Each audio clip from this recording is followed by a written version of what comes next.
Hi. Cody, how's it going? Pretty good, pretty good. Acts 5:29. We must obey God rather than men. Okay, cool. So you're looking. Look up Acts. Oh, I'm not going to win, but I'm trying again anyway. Okay, so Haugie's running against me. That has name recognition everywhere, you know. How do you know that he's going to win? I don't know that. Just everywhere I go, there's Haugie signs, and everywhere I go, oh well, we'll think about it. well, I suppose if you'd expose what's going on at social services there, they might agree with we are doing that actually. Well, but you don't quite see it on the newspaper or anything, that's for sure. Well, yeah. I just try to figure out, John Stafsholt, the judge, is involved with Someplace Safe. Beth Peltier is involved with Someplace Safe. Amanda Peltier is involved with Someplace Safe. Geez, I kind of think that might be a reason why social services... It took them as long as it did. Right. I don't think so, but I mean, I'm not there. I know Beth and I know Someplace Safe. She has some interaction with the county, but it's very limited. Uh-huh. I mean, because she was doing her stuff, but yeah, it may be a factor. Well, the thing is, there's so many things that play into this whole case. It's just amazing when you think about it.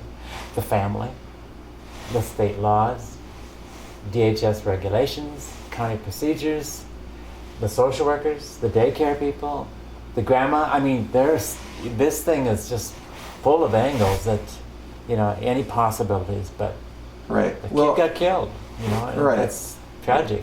Right. So. Well, anyhow, there's a problem that I've been having with Polk County trying to rip me off on public information, especially this situation with Kyle Thompson, where... Go ahead. Anyhow... the one where he had that break-in occurred? Right, where he broke in, which I do believe the person that broke into was renting your place. That was one of my houses. Well, anyhow, you have... never paid for the damage, by the way. Well, he was acquitted. Why would he? But he did it. He broke in my door. Yeah. But the point... How can you ignore that? Well, anyway. The same way that it's being ignored that Neil Nelson, who is the city attorney and also the Polk County attorney, prosecuted the case, which would be a blatant conflict of interest, seeing how he should have had a special prosecutor prosecute the case. I would think they should have.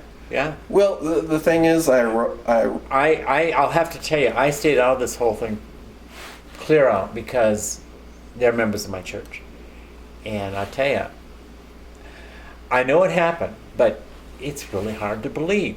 You meet them at church and see them. How are you doing? And you mean Neil Nelson or Kyle Thompson? No, neither one of those. I'm talking about this Peltiers. Oh, okay. Yeah. Okay.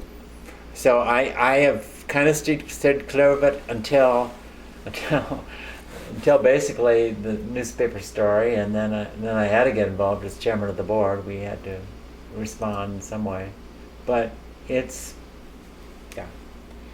And then not only is it happening here, but 76 kids across the state died from 2008 to 2013. Well, the point is, I live in Polk County. Yep. The thing is, I've had Polk County break into my home without a warrant, falsify documents.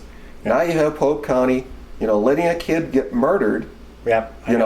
See, so the thing is, you're the county commissioner. It's on your watch. What are you going to do about Neil Nelson? Rigging court cases. What are you going to do about Tim Riley breaking into homes? That's those the two things I haven't even thought about. I've thought about how to directly respond to it, and one of the things we are doing right now is all the screened in and all the screened out reports are going to law enforcement in addition to human services. I don't know that helps, but at least you have two sets of eyes looking at the reports. Yeah, you have a common criminal, Timmy the Perjurer Riley, who breaks into, helps break into homes, falsifies official records. Yeah. So, the thing is, you're asking the fox to guard himself. You could look at it that way, I guess. Well, I don't know how else you would look at it. I don't see them as criminals, but I can see where you're coming from. Yes. Well, the thing is, I have clear, precise, and unquestionable evidence, so I don't see how you could see it any other way. So. Okay. Well, now have you got that evidence? It's on my blog. Oh, I've taken it to the I've taken it to the Attorney General's office. I've taken it. Give me the address of your blog or how I get to it. It's Lion. I don't read blogs normally, but I'm curious. It's Lion News. You just type in Lion News. Yeah, you just type in Polk County Lion News, and all sorts of stuff will come up. Oh, it does. Glenwood. Okay. I have the. I don't need a pad. I have the IP address of Glenwood on my website on a regular basis, so obviously they know how to find it. So. Yeah. Well. Yeah. I don't. Well, I mean, state of Minnesota Glenwood. So I mean, officials in Polk County know how to find my blog. Plus. I was. So, but if I just put Lions News, it probably wouldn't come up. I'd have to put Polk County. You think? Lion News. Well, if you type in Lion News, it's the highest rated for Lion News. So I would think it would. Otherwise, you certainly can put in Polk County or that. Well, I got to run in this. Oh, what happened? Stop reading. Well, it's a good thing I came in here. Yeah, there you go. I appreciate your help, and whether or not we agree or disagree on everything, I would appreciate your help. Okay, thanks. Thanks, Cody. All right, take care. Yep, bye now. Bye-bye. Yes. And I got it all recorded.